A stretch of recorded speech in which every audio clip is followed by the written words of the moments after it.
평양이라고 하면 어떤 생각이 드시나요? 평양 중심부에 있는 김일성 광장에서 열병식이나 집회를 하는 모습을 가장 많이 떠올리실 텐데요. 사실 우리가 보는 평양의 모습은 북한 당국이 방송으로 보여준 것을 우리 방송이나 언론이 편집해 전달한 모습입니다. 평양의 본 모습이라고 하기에는 어려움이 있겠죠. 그래서 오늘은 가능하면 있는 그대로의 평양, 그리고 좀 딱딱한 이야기보다는 좀 새롭고 재미있는 평양을 알아보도록 하겠습니다. 안녕하세요. 서강대학교 사회과학연구소 정일영입니다. 이번 평화통일청에서는 북한의 수도 평양에 대해 여러분과 이야기를 나눠보겠습니다.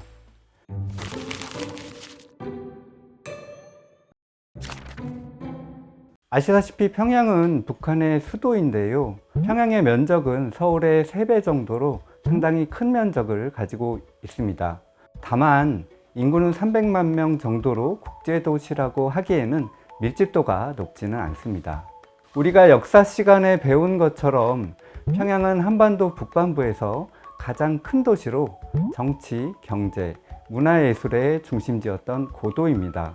고구려의 수도였고 한반도가 통일된 시대에는 개성이나 서울에 이어 제2의 도시로 성장해 왔습니다. 현재 평양은 북한에서 유일한 대도시인데요. 북한은 대도시가 자본주의의 폐해 중 하나라고 비판하면서 대도시화를 억제해 왔습니다.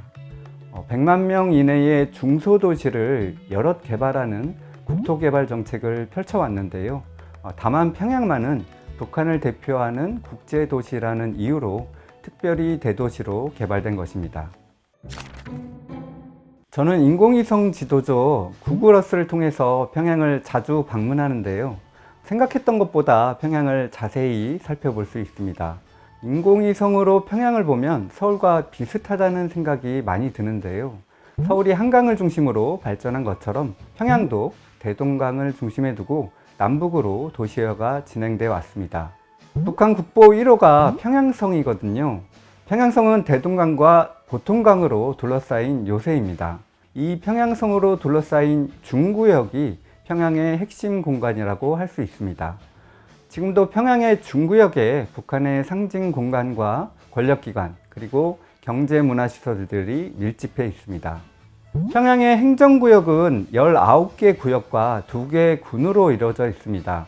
19개 구역은 서울의 구와 같은 행정 단위이고 2개의 군은 강남군과 강동군으로 나뉘어져 있는데요. 강남군은 평양 시민의 먹거리를 공급하는 농업지대이고 강동군은 식량 생산과 함께 석탄과 같은 자원을 공급하는 지역이라고 하겠습니다. 북한에서 전통적인 상징구역들은 대부분 김일성 주석과 연관되어 있는데요. 우선 김일성이 태어나서 어린 시절을 보냈던 만경대 생가가 대표적인 상징구역으로 성역화되어 있습니다. 만경대 생가에는 초가집 2채가 있고 주변에는 놀이시설과 공원이 함께 조성되어 있습니다. 북한 주민들이 평양을 방문하면 가장 먼저 들러야 하는 곳이 이 만경대 생가입니다. 그리고 우리가 방송에서 가장 많이 접하는 곳이 김일성 광장인데요. 김일성 광장은 대동강변에 조성되어 있는데 대동강에서 김일성 광장을 바라보면 그 뒤로 인민대학 식당이 있고 대동강 너머로는 주체사상탑이 마주보면서 평양의 중심축을 형성하고 있습니다. 김일성 광장에는 국가의 주요 기관과 역사박물관 그리고 중앙미술관 등이 모여있는 그야말로 평양을 상징하는 핵심 공간이라고 하겠습니다. 주체사상탑은 1982년 김일성 주석의 70번째 생일에 세워졌는데요. 170m 높이로 꼭대기에는 붉은 횃불이 있는 전망대가 있어서 평양의 전경을 볼 수 있게 건축되었습니다. 이외에도 김일성과 김정일이 묻혀있는 금수산 태양궁전이 있는데요. 과거 김일성의 집무실이었던 곳을 거대한 묘역으로 공원화한 곳입니다. 김정은 시대의 평양은 우선 어두웠던 평양을 밝게 꾸미는 데 신경을 많이 쓰고 있습니다. 1990년대부터 2000년대까지 북한에서 고난의 행군이라고 하는 경제난을 겪게 되는데요. 이때 평양은 그야말로 어둡고 차가운 이미지가 강했습니다. 저도 2005년에 평양을 방문했었는데 당시에도 평양은 무채색의 건물들로 둘러싸인 적막한 도시라는 이미지가 강했습니다. 김정일 국방위원장이 2011년 12월에 사망했는데요. 김정은 위원장은 정권을 이어받자마자 평양을 밝게 치장하기 시작했습니다.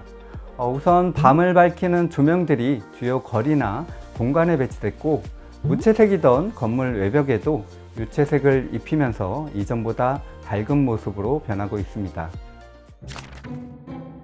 김정은 시대의 평양을 상징하는 또 하나의 변화가 바로 건설 붐인데요. 김정은 위원장은 2012년 집권하자마자 평양에 전국의 건설 간부들을 모아놓고 전에 없었던 건설 붐을 일으키자고 독려했습니다.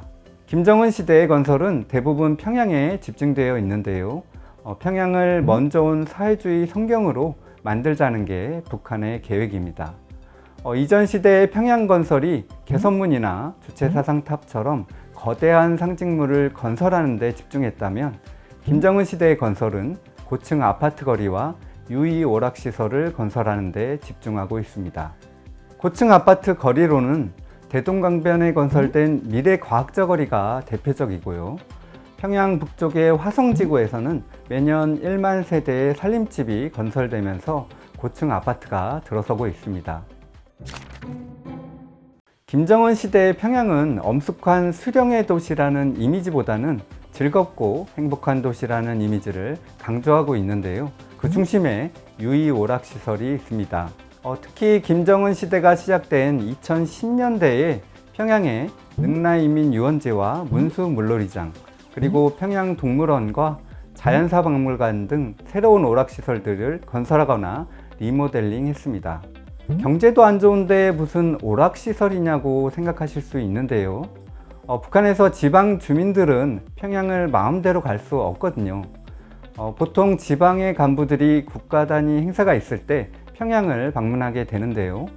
지방 주민들이 유원지 놀이기구를 타며 즐거워하는 모습이 노동신문에 자주 등장하곤 했습니다. 먼저 온 사회주의 낙원 평양이라는 이미지를 만들어가는 과정이라고 하겠습니다. 현재 북한 경제는 중앙정부의 계획과 시장이 동거하는 경제체제인데요. 시장이 없이는 북한 경제가 돌아가지 못하는 실정입니다. 국가가 공급 능력을 상실했기 때문이죠. 평양에서도 시장이 인민 생활에 없어서는 안 될 공간이 되었는데요. 이제는 전통적인 시장뿐만 아니라 현대적인 백화점과 우리 편의점 같은 상점들을 평양에서 볼 수 있습니다. 한국에서 본 듯한 인테리어의 커피숍이 평양에 등장하면서 눈길을 끌기도 했습니다. 남북을 오가며 진행되는 사랑의 불시착이라는 드라마가 유행했었는데요. 이 드라마에서 평양의 소비 문화가 나름 현실감 있게 등장하고 있습니다. 여성 사장이 백화점을 둘러보는 모습이나 커피숍에서 젊은이들이 이야기를 나누는 모습, 그리고 장마당에서 한국 상품을 몰래 파는 모습도 나오죠. 실제로 평양의 모습을 잘 표현했다고 볼 수 있습니다. 김정은 시대 이전에는 김일성 광장과 맞닿아 있는 인민대학습당이나 주체사상탑, 그리고 능라도에 있는 5.1 경기장이나 거대한 개선문 등이 대표적인 랜드마크였는데요. 김정은 시대의 랜드마크로는 좀 더 현대적인 이미지의 건축물들이 등장하고 있습니다. 대동강변에 건설된 미래과학저거리나 여명거리가 평양의 새로운 랜드마크로 자주 선전되고 있는데요. 숙섬에 위치한 과학기술전당도 북한의 과학기술 발전을 상징하는 랜드마크입니다. 아직 개장하지는 못하고 있지만 평양의 마천루라 할 수 있는 류경호텔도 빼놓을 수가 없습니다.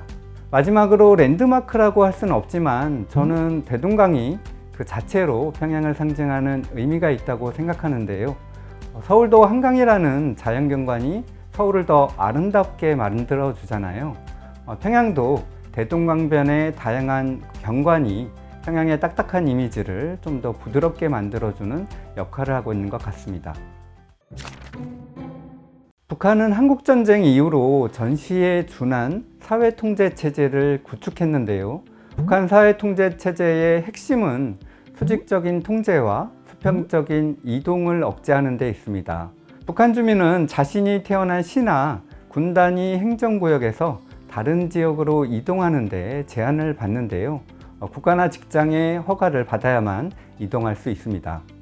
이 고립된 각각의 행정구역 중에서 특히 평양은 성분이 좋고 충성도가 높은 계층이 살고 있는 특별한 공간입니다. 그래서 평양에 산다는 것은 북한에서 정치적으로나 경제적으로나 그리고 사회적으로도 핵심 계층이라는 점을 반영하고 있습니다. 평양에 살다가 지방으로 이주하는 것은 쉽지만 다시 평양으로 돌아가는 것은 정말 힘들다고 합니다. 평양 시민에게는 평양 시민증이 별도로 발급될 정도로 평양 시민이라는 자부심이 상당한데요. 지금 남한에 오신 탈북민 중에서도 평양 출신은 북향민 커뮤니티에서도 좀 더 특별한 존재로 받아들여지는 것을 느낄 수 있습니다. 오늘 여러분과 함께 평양이라는 도시를 다양한 시각에서 살펴봤는데요. 우리가 미디어를 통해 보는 평양은 어찌 보면 평양의 일부라고 할 수 있겠습니다. 평양이라는 도시가 북한에서 갖는 상징성을 감안하면 평양이 어떻게 변하고 있는지 좀 더 관심 있게 지켜봐야 하겠습니다. 사실 평양을 더 잘하려면 평양에 직접 가보는 게 제일 좋겠죠. 하루빨리 남북의 주민이 서로 방문할 수 있는 날이 오길 기대해 보겠습니다. 감사합니다.